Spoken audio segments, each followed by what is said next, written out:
Welcome to another episode of our Beyond the Numbers interview series, where we speak to Valley leaders about what advice they have for themselves if they could go back and why they love accounting. Today, we're speaking with Marc Petrine. He is the president of Spellbinder Paper Art.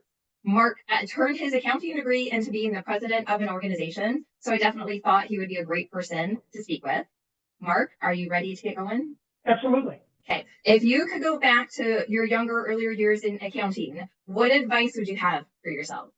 The number one thing that I think is, if I'm giving myself advice, it's going to change the way things I did, and you'd end up in a different place, I guess. So I'm pretty confident that there's nothing I would do myself a lot different. Okay. But if I'm looking at somebody, if my son were in that position, I'd give him really two pieces of advice on that. And one is not to steal necessarily from every graduation speech given by every university president, but first, never stop learning. But I'd add to that to say, get the certificate. Okay. So if you're going to go take a class somewhere and you got a choice between two classes and one of them offers a certificate in it, get the certificate. It's easy to tell people, hey, I can do X, Y, and Z in Excel. But if you say, hey, I'm a 𝗧𝗵𝗲 certified Excel expert, it'll carry weight to people who don't understand how easy something might be that they're asking you to do. Okay. So like if you go run a race, we've both done racing in the past, bicycle running. If you do it, you don't get a T-shirt or the medal. It didn't count. So you got to have something you can look back on, something that you can show people that's what you did. Okay. And it goes without saying, I think that you've got to get the CPA, you've got to get the CMA. If you're not, if you're thinking, oh, I'm not sure, if you're on the fence, do it. What is it? 6 months of your life that you spend learning and studying and rehearsing for it, but it'll pay benefits forever.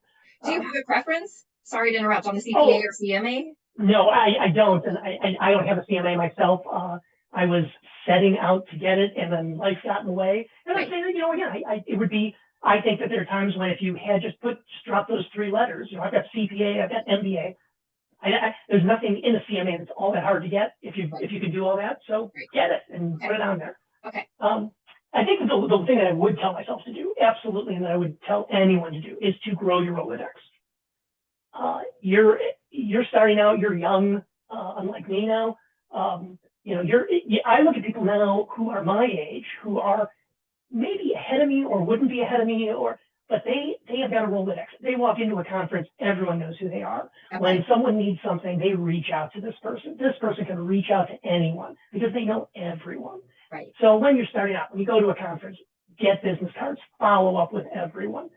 Every single meeting, lunch, dinner, cocktail party, introduce yourself and, find something out about them and follow up and find out when their birthday is and send an email on their birthday. Or just call people out of the blue once a quarter. Okay.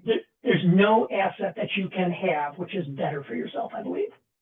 At what point in your career, would you even recommend going to conferences or even joining the local chapters, even as a staff or senior accountant? Sure. And I would imagine I would say that if they're paying for it, if somebody's going to pay for that, if you can afford it, great. If somebody else is going to pay it, yes, get in there, get that. But it's everything. Remember that you're young. Everyone you work around is young. Won't always be that way. Right. So you want to be that person who maybe if you're an accountant, I assume this is aimed at accountants. Yeah. You're going to meet people who are in law school or just out of law school, and they're working ungodly hours at the law firm trying to get ahead. Well, by the time you're heading senior manager or partner, you're going to be reaching out to law firms, and you're going to need a lawyer someday. And it's better to have a bunch of people in your Rolodex to talk to. Okay. So you're not even talking about accountants networking with other accountants. You're talking about accountants networking with lawyers, investment bankers, whatever. Absolutely. I would say that, again, it's the biggest asset you got. Right. Who you know. And if you're that guy in the firm who knows someone who can take care of something, you're invaluable to that. Okay. And I would say the best resource that I've ever found for that is 𝗬𝗵𝗲 book, Build Your Well Before You're Thirsty. Dig Your Well Before You're Thirsty. Okay. 𝗬𝗵𝗲. My dad used to love 𝗬𝗵𝗲. Yeah. 𝗬𝗵𝗲. That's, yeah. To add on to that, remember that you are your brand. And so when you're looking, especially for the introverted accountants, especially for them, if you're looking at the classes to take, or you got to take 80 hours of CPE every 2 years anyway. A lot of that can be almost anything, especially if it's business related. So get a marketing class, get some kind of certificate in marketing yourself, whether it's YouTube, TikTok, good business cards, just you are the brand. And so if you're always looking at how do I always represent my brand the way I want it represented, not let other people represent your brand. Right. I think that will pay you dividends over the next 20 to 30 years tenfold. All right. So now the second part, and I'm just going to ask the question the second way. I'm not going to ask you why you love accounting. If you want to tell me that, that's okay. But what value has accounting added in your career? My company's owned by private equity. And so I have a weekly meeting I call him my boss, but he constantly reminds me that he's not my boss.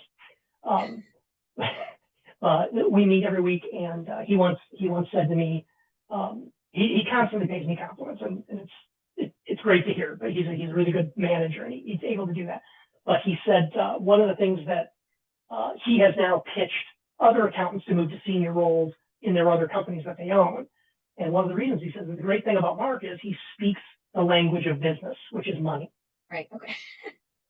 So that's how accounting has just really helped me advance my career, especially in this stage. The captain of a ship can put his hands on the deck of the ship and know which way it's moving. He can understand the winds and the waves and the tides. A good finance person can put his hands on the desk and really understand how the company is behaving. And it's that person's job then to get that message across to decision makers. And as you become a decision maker, you've got the ability still to do that. And so it's such an advantage to sit in a meeting where they're talking numbers, and you've got a marketing person and a salesperson and a technology person, and you're the only person in there that really understands how this is going to end up telling the story. Right. At the end of the day. Right. Final question. Do you have any advice for somebody that wants to be promoted? I will tell you that you have to, and go back to your brand. You got to model yourself to be that. Being the best at your job might not be the best thing to do, because they can't lose the best person at that job. Okay. I hear that a lot. I'm too good at my job. They don't want to lose me. They won't lose to you. another No. department, another level. Okay. If you are indispensable, no, they can't always fire you, but believe me, they'll find a way. Right. You're indispensable. You can't be fired, but you can't be promoted. Okay. And then I'll tell you that's a very hard lesson, and that is what it took me. Maybe good fortune has solved that problem for me in places, but I've made that mistake too many times. Okay. There's no substitute for hard work. There's no substitute for showing up on time and being ready and absolutely excited about work. And Bernadette, you and I go back about the same distance in this race, and that was understood when we were starting out. It's not anymore. So you get someone in there who is absolutely positive and a hard worker and there all the time, and it's not, can I work from home 4 days a week, but can I please come to the office more? Okay. It's modeling. What do you think that role, you want to get promoted? Well, what is the person they're going to hire? What is that person going to look like to them? Right. And you model it. And finally, I'll say that you don't get the order unless you ask for it in sales. So you can't hope you're good. If you're introverted, this is terrible news. I hate to tell you, you can't sit there and say, oh, they look at my TPS reports every month and they know we're on time and accurate. No, you've got to stand there and say, I don't want to do these reports. I want to manage the guys who do it, which is an entirely different skill set. Okay. Believe me. For any advice on that, I direct you to Simon Sinek to learn that. Okay. Okay. All right, Marc, I appreciate your time today. And thank you everybody for watching it. Stay tuned for our next episode. Thank you. Thank you.